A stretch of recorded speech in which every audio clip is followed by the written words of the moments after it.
हे व्यासपीठ आणि आपल्या मराठी भाषेला अभिजात दर्जा मिळाल्यानंतरचा हा पहिलं वर्ष आहे, पहिलं कार्यक्रम आहे आणि तो कार्यक्रम एवढ्या मान्यवर लोकांच्या समवेत आपण करतो आहोत. मला नेहमी या सभागृहात जवळजवळ मी चौथ्यांदा आलो असेल. शिरीष हिंगणे मला नेहमीच बोलवत असतात आणि मला इतकं आवडतं की सगळेजण असे पाठावर देव ठेवल्यासारखे बसतात. कुठे काही होत नाही. छान. आणि मी शेट्टे सरांचा एवढा फॅन आहे, तुम्हाला सांगतो. यांचं भाषण मी इतकं ऐकलेलं आहे आणि त्यांच्या भाषणामध्ये जो नर्म विनोद असतो आणि जी कळकळ असते, जी तळमळ असते, ती तळमळ त्यांच्या खऱ्याखुऱ्या भाषेतून व्यक्त होत असते. ते म्हणाले मी 94 वर्षाचा आहे. म्हटलं उलट करावं, 49 बरं दिसतंय.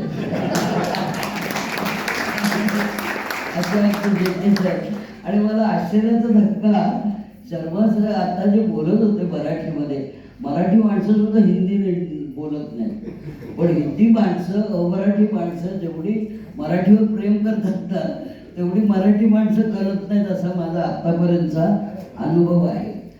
कारण एकदा मी नाशिकला कुसुमाग्रजांच्या गावी एक मोठे विद्वान असे समाजसेवक म्हणा किंवा ज्यांना राजकारणी म्हणतो असे म्हणा, माझ्याबरोबर होते. आणि ते म्हणाले, नाशिकमध्ये 3 महान माणसं राहतात. एक विवा शिरवाडकर, दुसरे कुसुमाग्रज आणि तिसरे तात्यासाहेब.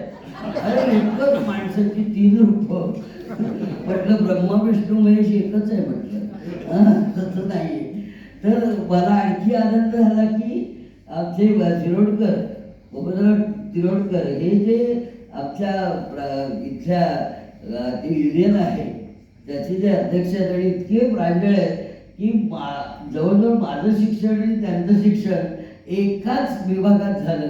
मी महर्षी दयानंद कॉलेजमध्ये होतो, MD कॉलेजमध्ये. शांताबाई शिकवायला होते आणि गिरण गावामधलं सगळं वातावरण आणि शिरोडकर शाळा हे एकत्र आम्ही केलेलं आहे. ते भेटले. अपराजांशी सुद्धा माझी फार जुनी ओळख आहे. मी आलो शिरोडकर हायस्कूल बघा आहे ना. तर ते सगळे आहेत, त्यामुळे मला आधार आहे सगळ्यांचा.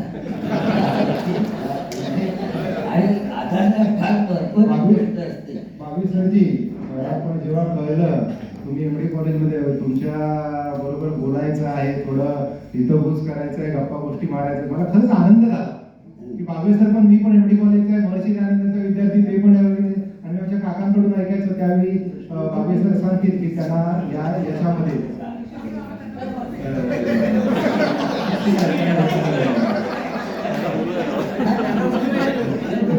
विचारणार आहे. खरं म्हणजे मी वर्गात मुलांना प्रश्न विचारतो, इथे सरांनाच प्रश्न विचारतो. फारच चांगलं आहे. ह्याला सरस असं म्हणतात. पण गंमत अशी आहे की कालच मला भेटला. मला कल्याणला माझा एक कार्यक्रम होता मराठी भाषा दिनाचा. त्यावेळी जतीन आला तिकडे कार्यक्रमाला. तर आमचे सुधीर चित्ते जे आहेत ते निवेदक होते. फार चांगले निवेदक, सिरियलमध्ये नट म्हणून काम करतात, दिग्दर्शक आहेत. आणि ते म्हणाले, उद्याचा कार्यक्रम कसा होईल किंवा कसा पडेल याची परीक्षा घेण्यासाठी जतीन आले. आणि मला वाटलं कल्याणला राहतात म्हणून म्हटलं, अरे कुठे राहतोस तू?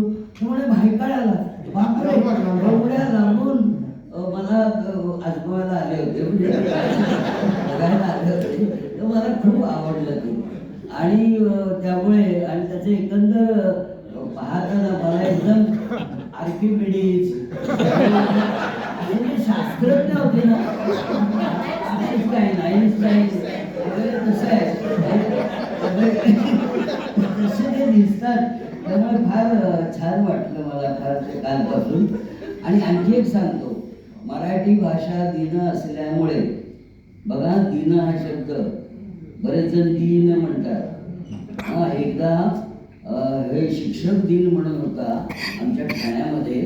सगळं असं मोठं सभागृह भरलं होतं सगळे शिक्षक असे बसलेले होते. मला प्रमुख पाहुणा बोलवलं कारण मी पण शिक्षक होतो आणि तिकडे असं बोर्ड लावला होता, शिक्षक दिन.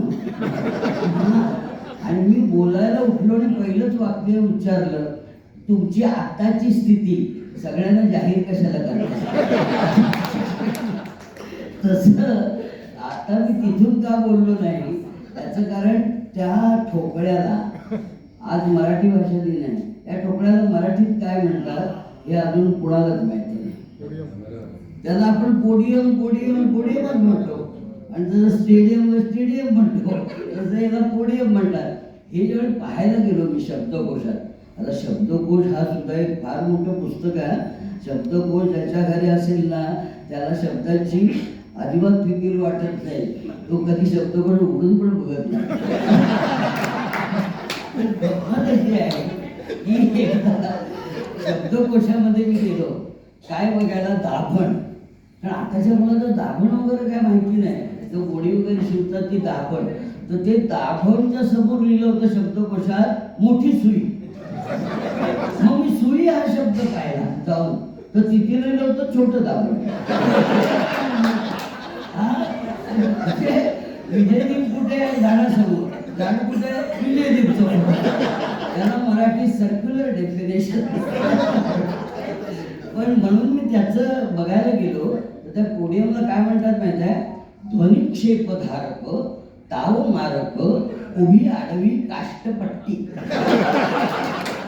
ही शुक्ल काष्ट कोण घेईल. बरं तिथे उभं राहिल्यानंतर आमच्यासारखे बुटकी माणसं 5 फूट 3 इंच, जगामध्ये नेपोलियन बोनापार्ट 5 फूट 3 इंच, हिटलर 5 फूट 3 इंच, नंतर शिवाजी महाराज 5 फूट 3 इंच, नंतर अशोक बागवे 5 फूट 3 हे असं ते तिथे उभं राहिल्यानंतर ना वक्त्याची मानच दिसते आणि सगळ्यांना अपमान करून बघावं लागतं. त्यामुळे तुमचा अपमान व्हावं म्हणून मी तिथे गेलेलो. आणि मला विशेष म्हणजे गाडींचं खूप कौतुक करावं असं वाटतं. 4 स्पर्धेमध्ये पारितोषिक मिळवले. मला बरं लहानपण आठवलं, यांनी मोठेपणी मिळवली. गंमत आहे पण त्याचं खरंच आहे, ते इतके छान बोलत होते. मराठीची माहिती मराठीच्या शिक्षकाला माहिती नाही एवढं सांगत होते ते.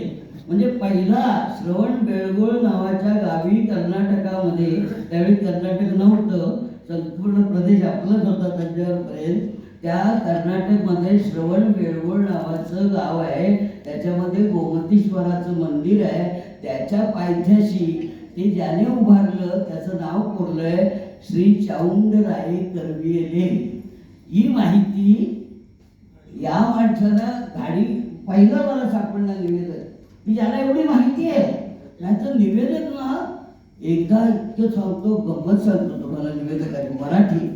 मराठी किती छान बिघडवले मराठी माणसाने याचं उत्तम उदाहरण आहे. मी एका कॉलेजमध्ये गेलो होतो प्रमुख पाहुणा म्हणून. आता मला काही काम नसल्यामुळे बोलवतात. तर मी गेलो आणि MA PhD झालेल्या बाई मॅडम त्या निवेदन करत होत्या आणि मी असं समोर बसलो होतो. प्रमुख पाहुण्याला प्रिन्सिपलच्या बाजूला बसवतात म्हणजे ओळखता यावं आपण, बाकी काय नाही. आणि I am also man of principle, तिथे बसलो होतो. झालं काय, त्या तिकडून बोलायला लागल्या माहिती काय, जतीन आदरणीय काही बोलतात त्या दिवशी. म्हणजे त्या दिवशी शुभ हस्त असतो त्यांचा, बाकीच्या वेळी काय असतो तो माहिती नाही, त्यांच्या शुभ हस्ते. आता उद्या बघा बातमी, बागवे सरांच्या शुभ हस्ते पारितोषिक घेतले असं सगळं. आज माझं शुभ हस्त आहे. तिकडे ते मॅडम उभ्या होत्या आणि मला म्हणाल्या, आदरणीय बागवे सरांना आता मी मंचकावर बोलवते. म्हटलं येणार नाही.